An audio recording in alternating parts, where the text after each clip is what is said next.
Okay, so here we are at the drill press, and we're going to use the quill and the chuck to keep the tap perfectly aligned, perpendicular to the workpiece. Now, we're not going to use any power. We're not going to turn the drill press on because it's too tricky turning it on and off. It may go down too far, too fast, and it may break the piece, break the tap, and we don't want to do that. So this is going to be done by hand. The only problem with this system is that you really need three hands.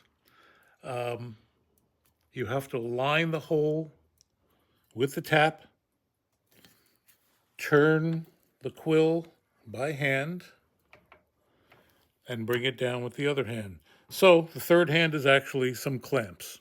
So what you do is you line up the hole with the tap. There it is right there. Put some lubricant on there. We always do this every time.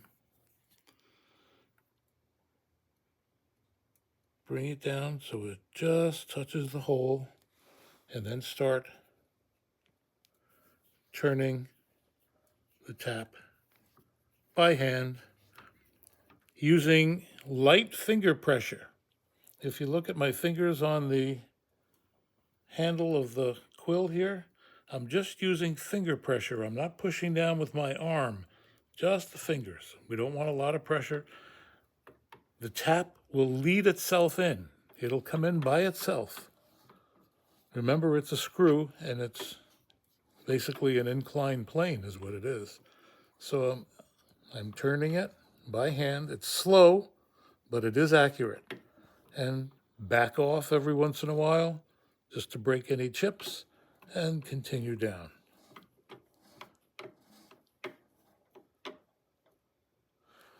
You notice if I let go, the tap holds itself in because of the screw threads. I'm not going anywhere.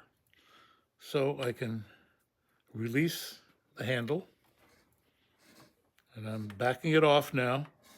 I'm taking it out. It's coming up. Look at the handle, and there it goes. And that basically is a very accurate way of tapping. You won't break too many taps this way if you do it carefully. And I want you to notice another thing that I do is I use a block. In this case, it's an inverted V block, cast iron, relatively inexpensive. And I do all my drilling on this block. You'll notice all my drill presses have raised tables. And that is so that I can hold a piece that I'm drilling with my entire hand instead of having it flat on the table and just grabbing it with my fingertips. And this way I can hold it more firmly.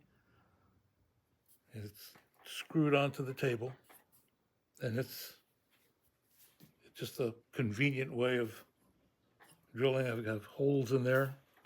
So that's the system, the third system of tapping using the famous chuck and the drill press.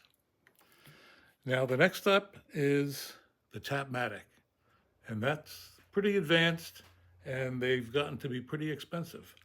But as far as I'm concerned, they're the best way of tapping. And if you're doing a lot of knives, doing a lot of holes, it's usually really worth the money. So that's at the other end of the drill press bench. Let's wander on down there.